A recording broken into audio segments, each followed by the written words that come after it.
جو مسلمان دل کھول کر خیرات کرتے ہیں اور جو بیچارے غریب صرف اتنا ہی کما سکتے ہیں جتنی مزدوری کرتے اور تھوڑی سی کمائی میں سے بھی خرچ کرتے ہیں، ان پر جو منافق تان کرتے اور ہنستے ہیں، اللہ ان پر ہنستا ہے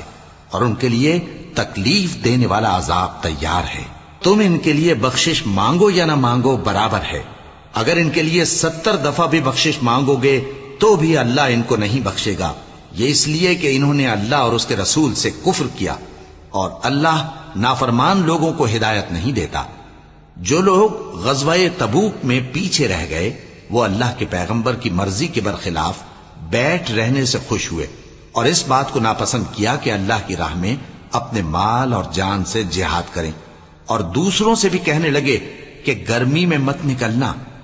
ان سے کہہ دو کہ دوزخ کی آگ اس سے کہیں زیادہ گرم ہے، کاش یہ اس بات کو سمجھتے۔ یہ دنیا میں تھوڑا سا ہنس لیں اور آخرت میں ان کو ان کے اعمال کے بدلے جو یہ کرتے رہے ہیں